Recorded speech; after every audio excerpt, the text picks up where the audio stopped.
Welcome to True Crime Documentary. Kindly subscribe to the channel to stay up to date.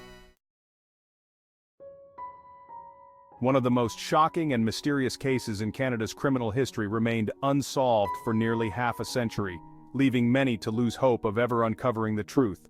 But the victim's parents refused to give up, fighting tirelessly for justice. And thanks to groundbreaking advancements in forensic science and modern technology, this baffling case was finally cracked. Sharron Prior was born in the winter of 1959 in the picturesque city of Montreal, Canada. Her mother, a British immigrant, had moved to Canada at a young age and spent her entire life there. It was in Canada that fate brought her together with her future husband, George, a Canadian Army serviceman. The young couple fell deeply in love and soon got married. Shortly after their firstborn child, Sharon, came into the world, her mother gave birth to twins, Doreen and Maureen, in 1962. A family on the move. George's military service took the family to the city of Manitoba, where they settled into a cozy home in one of the city's older neighborhoods. Despite its age, the neighborhood was considered safe and peaceful. The couple welcomed another child, a son named George Jr. But soon after, problems began to arise in the family. The tension in their relationship reached a critical point, and in 1965 the couple decided to divorce. George continued his military service often away from home, while his ex-wife and 4 children moved into an apartment in the city of Langley, provided through a special assistance program for military families. The apartment was a quiet and cozy place, ideal for raising children. But the woman had no idea that even in such peaceful neighborhoods, true monsters in human form could be lurking. From childhood, Sharon was an incredibly kind, caring, and compassionate girl. She was always ready to help those in need, whether it was a person or a defenseless animal. The girl often picked up stray cats and dogs off the streets, especially those that had suffered from human cruelty or illness. She lovingly cared for them, nursed them back to health, and only then sought new owners for them. Sharon adored animals and dreamed of becoming a veterinarian in the future. In addition, the girl was passionate about sports and creativity. Her life was full of promise, but fate had other plans. The case of Sharron Prior would go on to become one of the most shocking and mysterious in Canada's criminal history, leaving a community in shock and a family forever changed.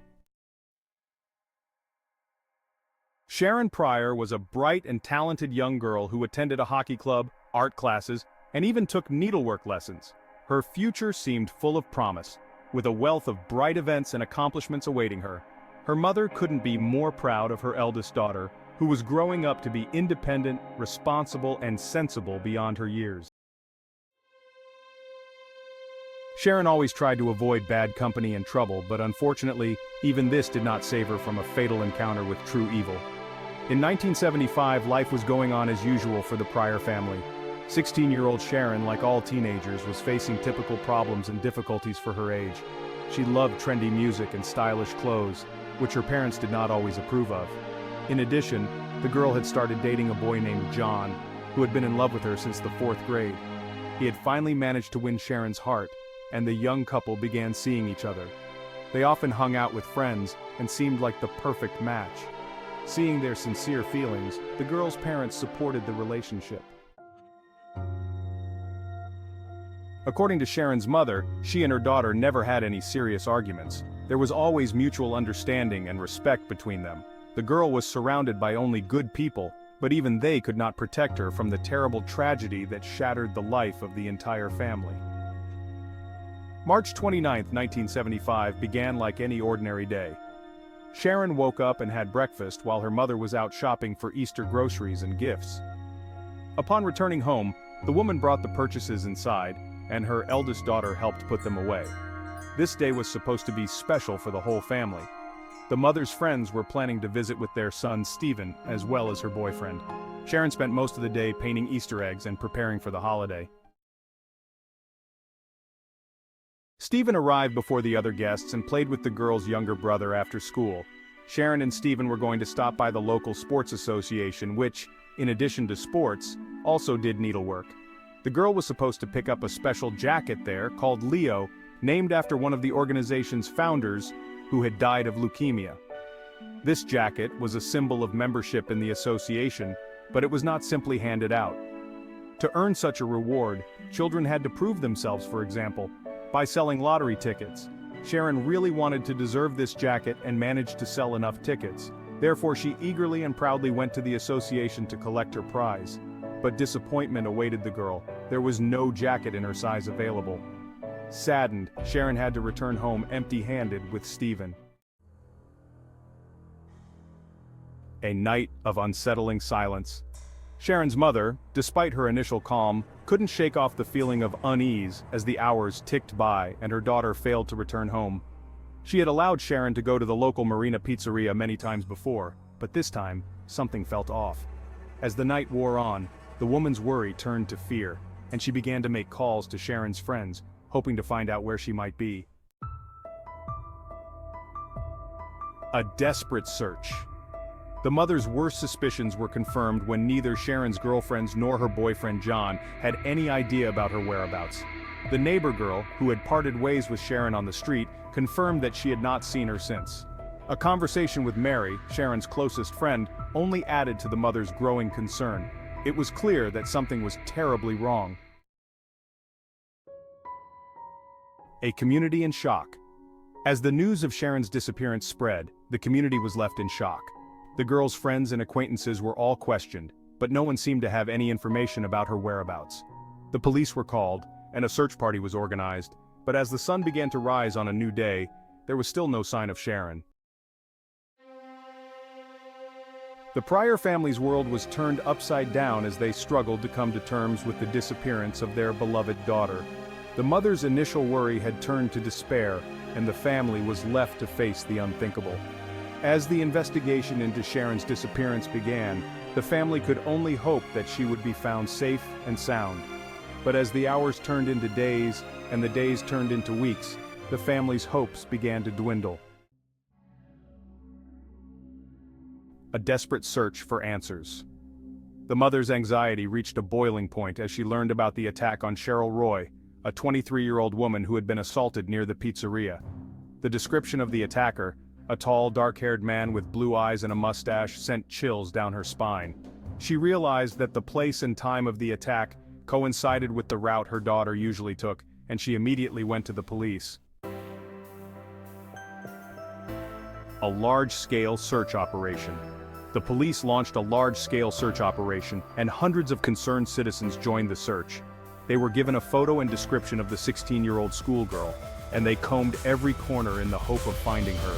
The mother appeared on local television, begging anyone with any information to report it to the police and help find her daughter. A glimmer of hope. Despite the lack of leads, the mother continued to believe that her daughter would return home safe and sound. The police tried to maintain hope in her, although they themselves understood that after the critical 48 hours, the chances of finding the teenager alive were rapidly dwindling. Sharon had no reason to run away from home, no conflicts with her parents or problems at school, and her boyfriend John was a decent young man. On the morning of April 1st, the mother woke up and looked out the window only to see a young man coming out of the house of Sharon's friend, crossing the street, and taking the newspaper left on the doorstep of their home. Gripped by a bad premonition, the mother called out to him, trying to understand what made him get up so early and steal someone else's newspaper. Instead of answering, he quickened his pace, hurrying to leave. The mother ran out into the street and caught up with the young man, who tried to hold on to the newspaper, but she snatched it from his hands. The mother was shocked not only by the terrible news on the front page of the newspaper, but also by the fact that the police had not informed her. The photo of a girl's body found in the snow, just a few minutes' drive from their home in the suburbs, left her reeling. She couldn't believe that the police had kept this information from her, and she felt a sense of betrayal and anger. The mother's worst fears were confirmed when she saw the photo of the girl's body found in the snow. Despite her initial denial, she couldn't shake off the feeling that the deceased was her daughter, Sharon. The police's uncertainty about the victim's identity only added to her anxiety. She was too horrified to go for identification herself, so she asked her ex-husband to go in her place. The father's identification of the body left no doubt the 16-year-old schoolgirl was dead. The entire neighborhood was in shock, and the mother was consumed by grief. The police began a murder investigation, and the brutality of the crime was evident from the numerous traces of beatings, bruises, and hemorrhages on the body. The crime scene was a gruesome one. The victim was found naked from the waist down, with her jeans a few meters away from the body and her underwear hanging in a nearby tree. The mouth was taped with a heavily chewed tape, tangled in her hair, and she was clutching it in her hand, apparently trying to free herself with her last strength. Traces in the snow indicated that Sharon had tried to get up, meaning the killer had left her to die while she was still alive. Physical evidence. The police found other physical evidence at the crime scene, including tire tracks about 50 feet from the dead girl, a barely noticeable trail of blood droplets leading from this point to the body. Since there were no signs of dragging, the detectives assumed that several people might have been involved in the murder. The fact that there was no dirt on Sharon herself, her socks, or her shoes suggested that she had not crawled on her own. A community in mourning. The news of Sharon's murder sent shockwaves through the community. The police were left to piece together the events of that fateful night, and the family was left to mourn the loss of their beloved daughter. The investigation was ongoing, but one thing was certain: Sharon's life had been brutally cut short, and justice needed to be served. A trail of clues. The police investigation continued to uncover a trail of clues that painted a gruesome picture of Sharon's final hours. The discovery of a man's shirt near the body, with traces of being used to tie up the victim's wrists, suggested that the prime suspect was quite tall. The clear shoe print found near the gatepost and the receipt for the Leo jacket, which Sharon never had a chance to receive, were crucial pieces of evidence. The results of the forensic examination revealed that Sharon's death had occurred just a few hours before the body was discovered. The evidence suggested that she had been held captive from Saturday to Tuesday, subjected to abuse and rape. The characteristic marks of strangulation on her neck, the crushed ribs, and the severe head injury and internal bleeding all pointed to a brutal and merciless killer. The news of Sharon's brutal murder sent shockwaves through the community.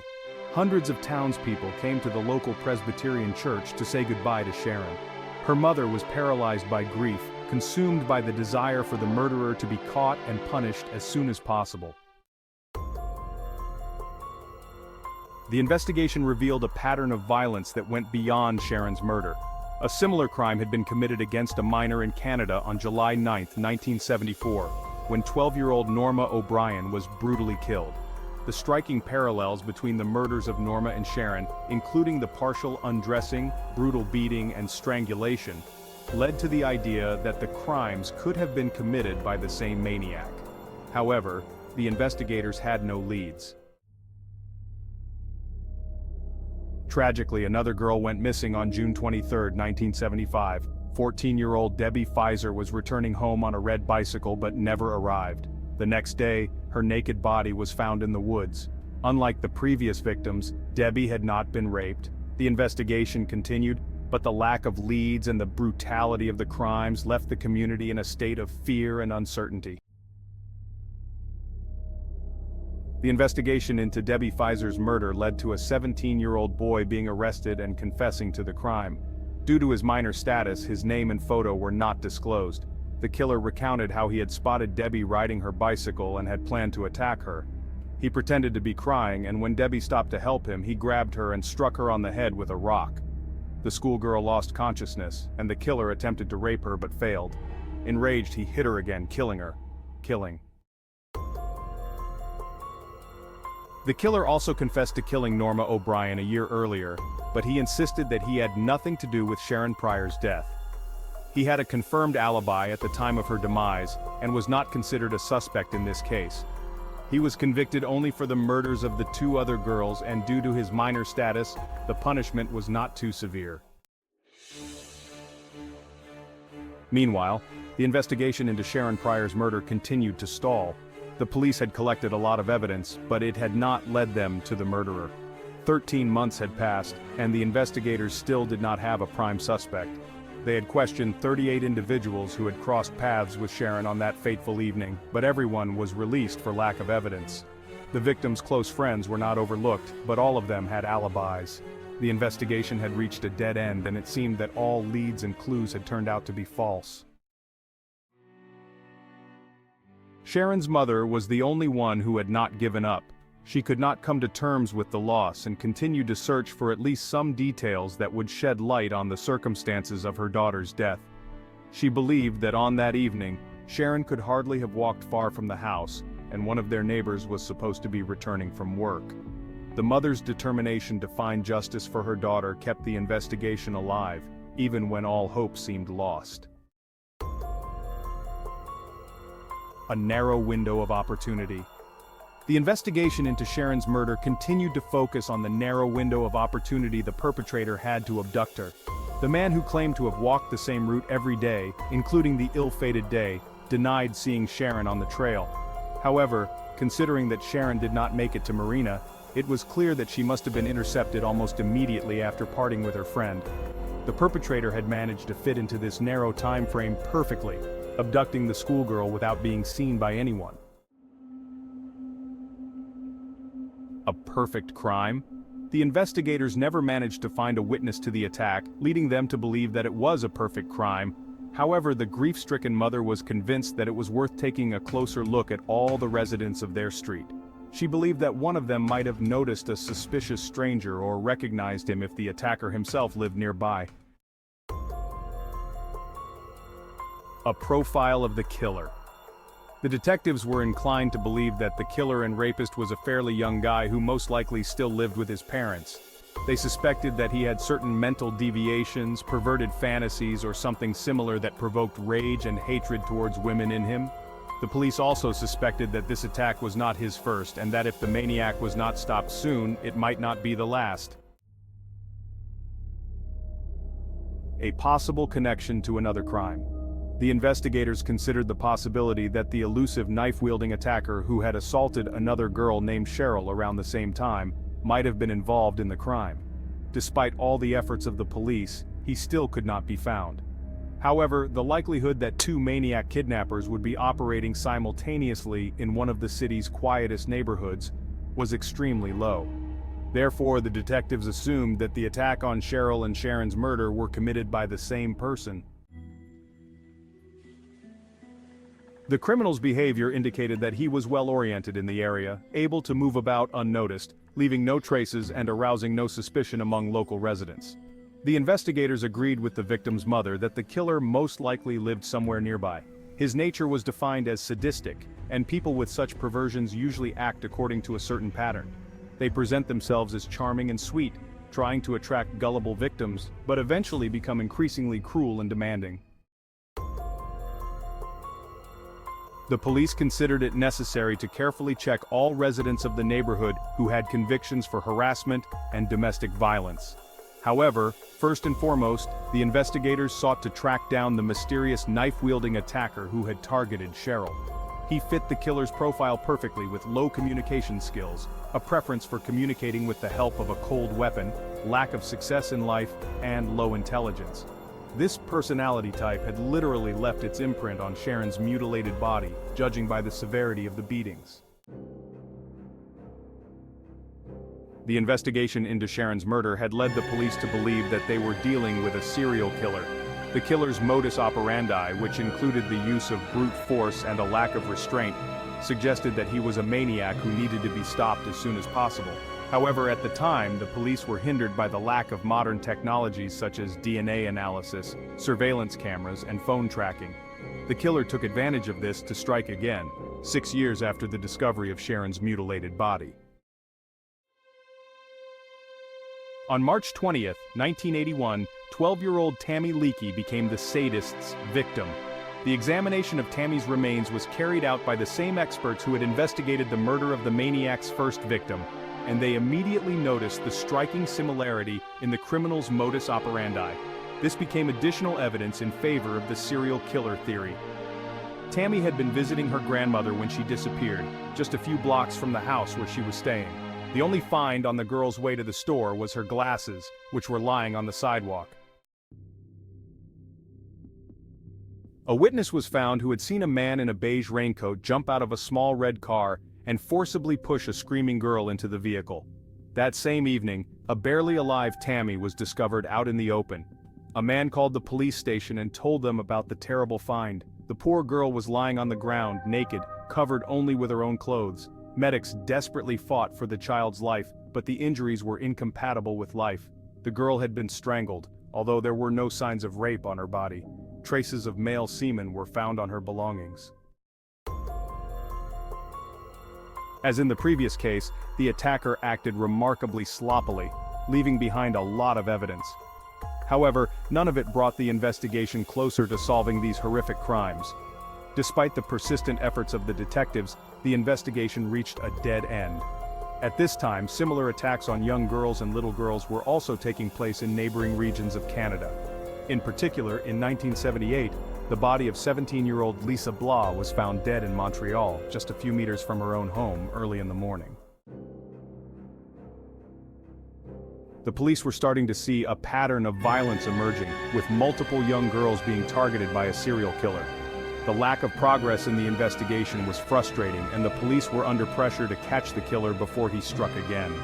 The fact that the killer was leaving behind evidence but not being caught suggested that he was either very lucky or very clever. The police were determined to catch him, but they needed a break in the case to do so. In 2000, Sharon's mother turned to the police once again, insisting on reanalyzing all the materials in her daughter's case. The quarter century that had passed since then had seen a huge leap forward in science and technology, particularly in DNA analysis. However, the answer that the grief-stricken mother received by mail a week later struck her to the very heart. It turned out that most of the physical evidence collected in the year of Sharon's death had mysteriously disappeared back in 1995. Among the few surviving items were only the girl's clothing and that of the alleged suspect. Forensic experts carefully examined the man's shirt found at the crime scene and managed to isolate a DNA sample that did not belong to the victim herself. However, even after cross-referencing with the genetic profile database, no match could be found. The obtained biological material was carefully preserved for future comparison with samples from potential suspects. This find became the key to solving the chilling case. In June 2004, the police received information about a garage where the killer might have held Sharon captive. The detectives immediately went to the site, but despite a thorough search, they could not find a single piece of physical evidence that would tie the premises to the crime. Law enforcement officers seized 3 DNA samples, but none of them matched either the genetic material of the deceased schoolgirl or the biological traces on her clothing. In the end, this lead was deemed promising. The next unexpected turn in this high-profile case occurred in 2012, when an unknown benefactor publicly announced a substantial monetary reward of $10,000 for any information that would help track down the brutal murderer who had taken the lives of 2 young girls. This event suggested that the investigation had made progress and the police had some new data at their disposal. For the convenience of all concerned citizens who would like to share their guesses and speculations with law enforcement, a special telephone hotline was opened. Although the investigation continued as dozens of times before, no breakthrough was achieved.